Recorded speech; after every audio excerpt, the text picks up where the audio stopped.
নমস্কার সবাইকে। আজকে আমরা আলোচনা করব ফ্যাক্টরস অফ সয়েল ফরমেশন। তো সয়েল মানে মৃত্তিকা, মৃত্তিকা আমরা সবাই দেখেছি, মাটি আমরা সবাই দেখেছি।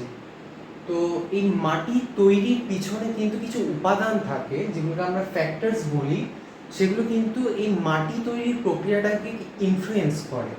সেগুলো কিন্তু আমরা আজকে আলোচনা করব। তো প্রথমে জেনে নিচ্ছি এই ধারণাগুলো দিল কারা। প্রথমে কিন্তু ডকুচেপ, আমি কিন্তু এখানে লিখেছি ভিবি ডকুচেপ 1889-এ কিন্তু তিনি এই প্রথম ফ্যাক্টরস অফ সয়েল ফরমেশনের ধারণাটা দিয়েছিলেন। তারপরে জেনি 1941-এ নিয়ে এলেন কিন্তু আরও উন্নত মানের ধারণা, এবং তিনি বললেন যে মৃত্তিকা তৈরির পিছনে কিন্তু মূলত 5টা উপাদান কাজ করে। তো সেগুলো কি কি? প্রথমেই চলে আসে ক্লাইমেট, তারপরে থাকে লিভিং অর্গানিজম, তারপরে থাকে পেরেন্ট ম্যাটেরিয়াল, তারপর রিলিফ, তারপরে টাইম।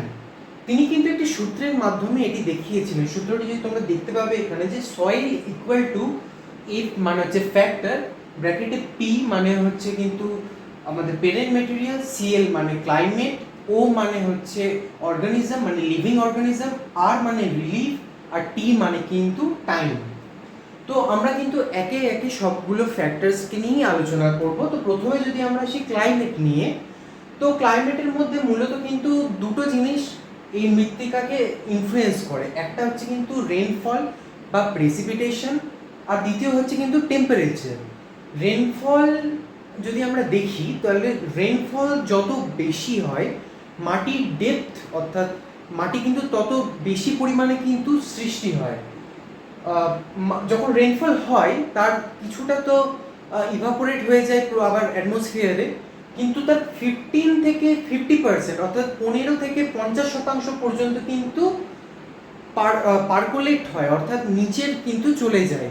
এবং এই নিচে যখন জলটা মৃত্তিকা অর্থাৎ নিচের দিকে চলে যাচ্ছে, মাটি ভেদ করে যখন যাচ্ছে, তখন সে কিন্তু মাটির ডেপথকে বাড়ায়, কারণ তার মধ্যে কিছু উপাদান থাকে, খনিজ, সেটা নানা ধরনের পদার্থ থাকে যেগুলোকে নিয়ে কিন্তু জল নিচের দিকে প্রবেশ করে। আমরা দেখছি রেইনফল যত বেশি হচ্ছে মাটির ডেপথ কিন্তু তত বাড়ছে, আর যত রেইনফল কম হবে মাটির ডেপথ কিন্তু কমবে।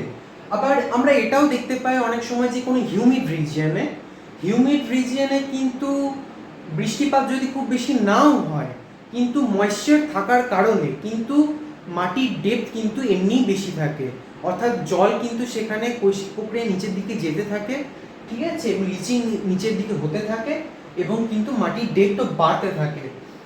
এবার যদি আসি আমরা টেম্পারেচার নিয়ে কিন্তু ভ্যান হক 1884-এ কিন্তু একটি সূত্র বলেছিলেন। তিনি বলেছিলেন যদি টেম্পারেচার 10% বৃদ্ধি পায়, তাহলে সেই জায়গায় কিন্তু কেমিক্যাল ওয়েদারিং কিন্তু দ্বিগুণ হয়ে যায়। আর টেম্পারেচার যদি সেখানে কম থাকে, সেখানে কিন্তু কেমিক্যাল ওয়েদারিং কম হবে, সেখানে কিন্তু রক্সের ওয়েদারিং কম হবে, এবং কিন্তু সয়েল কিন্তু সেইভাবে ফর্ম করবে না। সে কারণে আমরা দেখতে পাই যে ট্রপিক্যাল রিজিয়নে কিন্তু মাটির ডেপথ অনেক বেশি হয় তুলনায় কিন্তু পোলার রিজিয়নে কিন্তু যত আমরা পোলার রিজিয়নের দিকে যাব, মৃত্তিকা আমরা প্রায় দেখতে পাই না, ডেপথ কিন্তু অনেক কম হয়। ট্রপিক্যাল রিজিয়নে আমরা প্রায় 200 সেন্টিমিটার অবধি মাটির ডেপথ দেখতে পাই, কিন্তু পোলার রিজিয়নে কিন্তু আমরা 50 সেন্টিমিটারেরও কম ডেপথে মাটি দেখতে পাই। এরপর যদি আসি আমরা লিভিং অর্গানিজমে, তো লিভিং অর্গানিজমের মধ্যে কিন্তু পড়ে প্রাণী এবং উদ্ভিদের পচনশীল মৃতদেহ, যেগুলো কিন্তু কম্পোজিট হয় মাটিতে।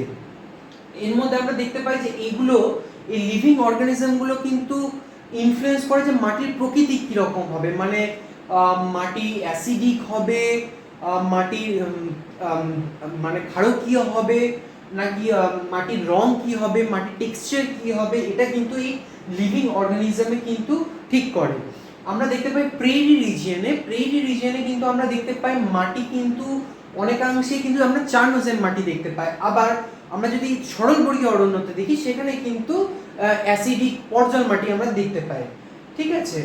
এগুলো আর আরেকটা কথা আমরা বলে রাখি যে ক্লাইমেট এবং লিভিং অর্গানিজম এটা কিন্তু হচ্ছে অ্যাক্টিভ ফ্যাক্টরস, ঠিক আছে। এটা কিন্তু সরাসরি সয়েলকে ইনফ্লুয়েন্স করে, সয়েল মেকিংয়ে ইনফ্লুয়েন্স করে।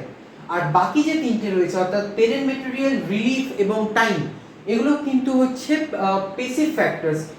যদি আমরা পেরেন্ট মেটেরিয়াল নিয়ে বলি, তাহলে পেরেন্ট মেটেরিয়াল হচ্ছে সেই সমস্ত উপাদান যেখান থেকে মাটি সৃষ্টি হয়। অর্থাৎ পেরেন্ট শব্দটা দেখে আমরা দেখতে পাচ্ছি যে যেমন বাবা সন্তানের জন্ম দেয়, সেরকম মাটি যেখান থেকে সৃষ্টি হয় সেটা হচ্ছে পেরেন্ট মেটেরিয়াল। সেটা কখনো হতে পারে শিলা, কখনো পলি বা নানা অন্যান্য উপাদানও হতে পারে।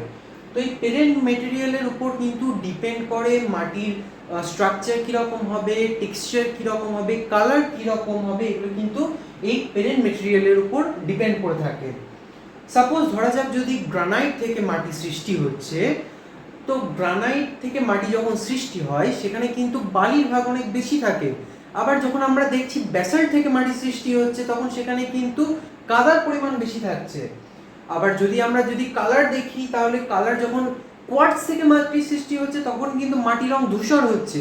আবার যখন আয়রন অক্সাইড সমৃদ্ধ লোহাযুক্ত যদি কোনো মাটি থেকে মাটির সৃষ্টি, শিলা থেকে মাটির সৃষ্টি হচ্ছে, সেখানে কিন্তু মাটির রং লাল হচ্ছে। ঠিক আছে, এইভাবে কিন্তু পেরেন্ট মেটেরিয়ালও কিন্তু সয়েল মেকিংকে ইনফ্লুয়েন্স করে। এরপর যদি আসে রিলিফ কথার অর্থ কিন্তু স্লোপ অর্থাৎ ঢাল। তো আমরা রিলিফের কিন্তু ছটা স্টেজ বা ছটা ভ্যারিয়েশন দেখি, যে কখনো রিলিফ হয় লেভেল, কখনো আন্ডুলেটিং, কখনো স্টিপ, কখনো মাউন্টেনিয়াস, কখনো হিলি। এভাবে আমরা কিন্তু ছটা স্তর দেখি। ঠিক আছে, ছটা স্তরে কিন্তু মাটির তৈরির প্রক্রিয়া কিন্তু ছরকম ভাবে যায়। অর্থাৎ যেখানে লেভেল স্লোপ, অর্থাৎ যেখানে মাটির ঢাল নেই বললেই চলে, সেখানে কিন্তু মাটি অনেক বেশি পরিমাণ ডেপথে তৈরি হয়। অর্থাৎ সেখানে যখন বৃষ্টি হচ্ছে সেখানে কিন্তু রান অফ প্রায় হয় না। তো সেখানে কিন্তু মাটির তৈরির উপাদানগুলো অনেক বেশিকাংশে জমা হয় এবং মাটির ডেপথ অনেক বেশি হয়। আবার যদি আমরা দেখি মাউন্টেনিয়াস স্লোপে তখন বা হিলি স্লোপে, সেখানে কিন্তু পুরো বৃষ্টির জল বা যে কোনো জল কিন্তু রান অফ হয়ে বেরিয়ে যায়। তো সেখানে কিন্তু মাটি তৈরি হতে পারে না। তো সেখানে কিন্তু মাটির ডেপথও কম হয়। এবার যদি আমরা চলে আসি শেষ উপাদানে, সেটা হচ্ছে টাইম কিন্তু একটা বড় ফ্যাক্টর। টাইমের উপর কিন্তু ডিপেন্ড করছে মাটি কিরকম হবে। ঠিক আছে, মাটি যদি সময় বেশি হয়, ঠিক আছে, সেখানে কেমিক্যাল ওয়েদারিং হওয়ার জন্য কতটা টাইম লাগবে, ঠিক আছে, সেখানে প্রেসিপিটেশন কতটা টাইম জুড়ে হলো, সেখানে তার উপর ডিপেন্ড করছে মাটি কেমন হবে। ঠিক আছে, লিভিং অর্গানিজম, ঠিক আছে, সেখানে কোনো উদ্ভিদ বা প্রাণী কতদিন ধরে সেখানে রয়েছে, ঠিক আছে, সেখানে তার ডিকম্পোজিশন কতদিন ধরে হলো, তার উপর কিন্তু ডিপেন্ড করছে মাটি কীরকম তৈরি হবে। তো এই ছিল কিছু 5টা উপাদান যেগুলো কিন্তু মৃত্তিকা গঠনকে ইনফ্লুয়েন্স করে। তো এইটা কিন্তু খুব গুরুত্বপূর্ণ একটা প্রশ্ন, যেটা আজকে আমরা আলোচনা করলাম। এটা নিয়ে কিন্তু আমরা 10 নম্বরের প্রশ্নও দেখতে পাই বিভিন্ন বিশ্ববিদ্যালয়ের পরীক্ষায়। তো আজকে আমরা এটাই আলোচনা করলাম। আজকে এই পর্যন্তই। চেষ্টা করলাম সহজভাবে জিনিসটাকে তুলে ধরা। ভবিষ্যতে আরো অনেক বিষয় নিয়ে আলোচনা করব আমরা। তো আজকে এইটুকুই। সবাই ভালো থেকো। নমস্কার।